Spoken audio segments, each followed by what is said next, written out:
जय श्री राम मेरे सनातनी बंधुओं।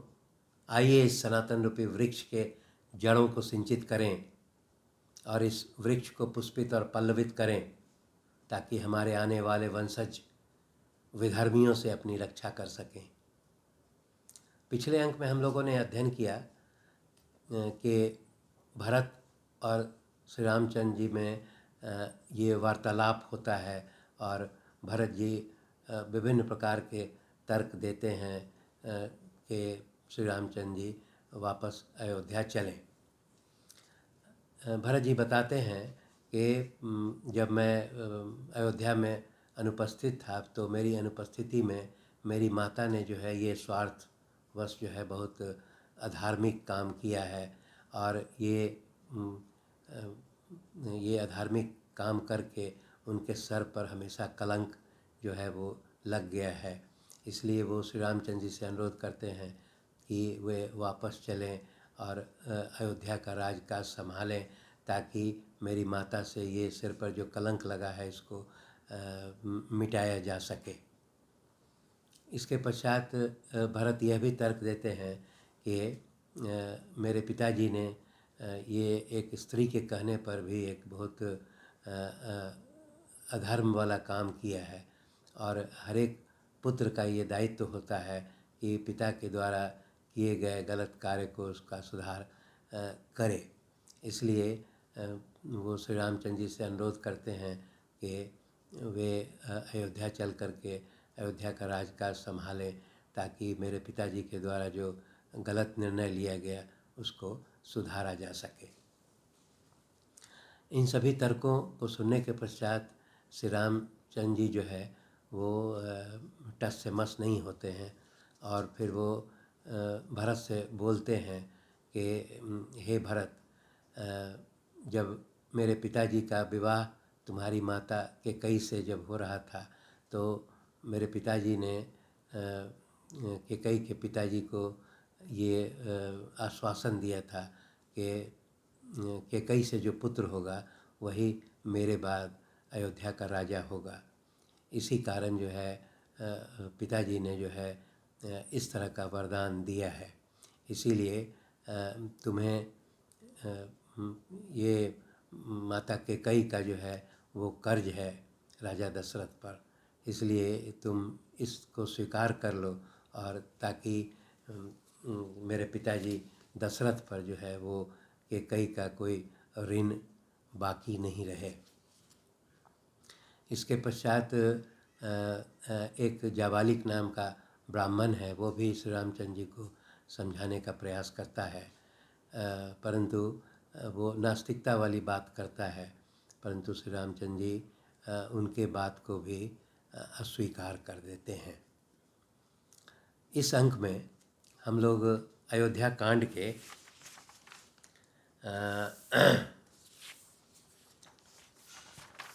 110वें सर्ग का अध्ययन करेंगे जिसमें काफ़ी विस्तृत जानकारी है। इसमें जब सभी के तर्कों को श्री रामचंद्र जी अस्वीकार कर देते हैं तब जो मुख्य दशरथ के राज में जो मुनि थे, वशिष्ठ मुनि, वो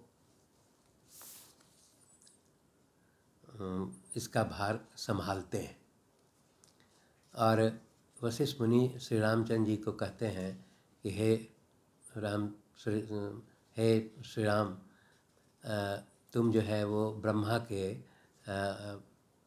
39वें पीढ़ी के वंशज हो और तुम्हारे कुल में ये परंपरा रही है कि जो भी ज्येष्ठ पुत्र होता है वही राजा बनता है और ज्येष्ठ पुत्र के होते हुए छोटा पुत्र जो है वो कभी राजा नहीं बना है। इसलिए वो कहते हैं कि तुम भी इस परंपरा को निभाओ और अयोध्या चल करके राजकाज संभालो। इसके पश्चात वशिष्ठ मुनि जो है वो बहुत महत्वपूर्ण जानकारी देते हैं कि कैसे ब्रह्मा के बाद उनके जो सभी वंशज हैं उनका विस्तृत ब्यौरा वो श्री रामचंद्र जी को बताते हैं, जिसका अध्ययन बहुत ही महत्वपूर्ण है। वशिष्ठ मुनि बताते हैं कि ब्रह्मा जी जो है वो सर्वप्रथम जो है वो उनका परब्रह्म के रूप में प्रादुर्भाव हुआ, और जो सच्चे सनातनी और अविनाशी थे। फिर वो बताते हैं कि ब्रह्मा जी से मारीच नाम के पुत्र उत्पन्न हुए, और मारीच के पुत्र का नाम कश्यप था। इसके पश्चात कश्यप से जो पुत्र हुआ उसका नाम विवस्वान था, और विवस्वान के पुत्र का नाम था वैवस्वत मनु। जो वैवस्वत मनु जो है वो पहले प्रजापति थे। ये वैवस्वत मनु वही थे जिन्होंने अयोध्या नगरी की स्थापना की थी, जिसको हम लोगों ने पहले अध्ययन किया है। इसके पश्चात वैवस्वत मनु के पुत्र का नाम था इक्ष्वाकु। क्योंकि इक्ष्वाकु जो है वो सबसे पहले वो अयोध्या के प्रतापी राजा हुए और समृद्धशाली हुए, इसीलिए अयोध्या के इनको प्रथम राजा के रूप में माना जाता है। इसीलिए इस कुल को इक्ष्वाकु वंश भी कहा जाता है। इसके पश्चात इक्ष्वाकु के पुत्र का नाम था कुक्षी, और कुक्षी के वीर पुत्र का नाम था विकुक्षी। विकुक्षी के तेजस्वी प्रतापी पुत्र का नाम था वान, और वान के महाबाहु पुत्र का नाम था अनरण्य। इसके पश्चात वशिष्ठ मुनि बताते हैं कि अनरण्य से जो पुत्र हुए उनका नाम था राजा पृथु। इसके पश्चात पृथु से महातेजस्वी त्रिशंकु पैदा हुए। ये त्रिशंकु वही थे जिनको विश्वामित्र मुनि ने जो है वो सशरीर स्वर्ग भेजने के लिए तपस्या की थी, और फिर वो इंद्र ने उनको वापस भेज दिया था। तो विश्वामित्र मुनि ने त्रिशंकु के लिए एक नया स्वर्ग का स्थापना किया था, और वहीं उनको त्रिशंकु को सशरीर भेजा था, जिसको हम लोगों ने पहले अध्ययन किया है। इसके पश्चात त्रिशंकु के महायशस्वी पुत्र का नाम था धुंधुमार। धुंधुमार से फिर महातेजस्वी पुत्र का जो जन्म हुआ उनका नाम था युवनाश्व, और युवनाश के पुत्र का नाम था मानधाता। मानधाता के महान तेजस्वी पुत्र का नाम था सुसंधि, और सुसंधि को फिर दो पुत्र हुए, ध्रुव संधि और प्रसेनजीत। ध्रुव संधि के यशस्वी पुत्र मधुसूदन भरत थे, और महाबाहु भरत के पुत्र का नाम था असित। असित के बारे में उन्होंने बताया कि एक बार असित जो है वो अपने शत्रुओं से पराजित हो जाते हैं, और पराजित होकर के वो फिर वन में निवास करने लगते हैं।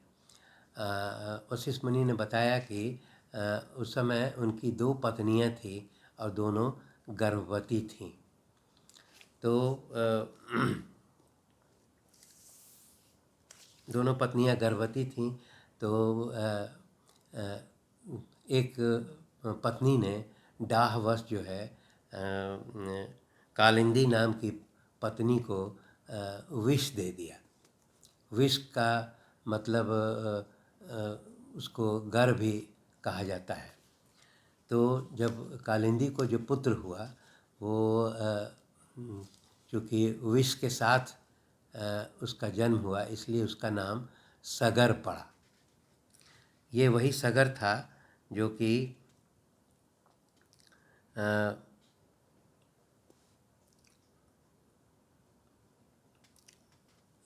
कि वो अपने पुत्रों के द्वारा 60,000 पुत्रों के द्वारा उन्होंने पूरे पृथ्वी की खुदाई करवा डाली थी, और फिर बाद में उनके 60,000 पुत्र जो है वो मारे गए थे। उनके जो दूसरे पुत्र थे, उसका सगर के पुत्र का नाम था असमंज, जो कि जिसको हम लोगों ने पहले अध्ययन किया है। असमंज के पुत्र का नाम था अंशुमान। अंशुमान बहुत प्रतापी राजा हुए थे, और अंशुमान के पुत्र का नाम था दिलीप, और दिलीप के पुत्र का नाम भागीरथ था। ये वही भागीरथ थे जिन्होंने स्वर्ग से गंगा को धरती पर उसका अवतरण कराया, जिसका अध्ययन हम लोग पहले कर चुके हैं। भागीरथ से जो पुत्र पैदा हुए थे उनका नाम था काकुत्स।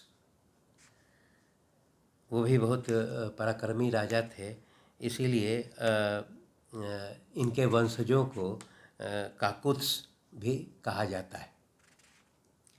काकुत्स के पुत्र का नाम था रघु, इसीलिए इनके वंशजों का नाम रघुवंशी भी कहा जाता है या राघव भी कहा जाता है। रघु के तेजस्वी पुत्र का नाम था कलमासपाद।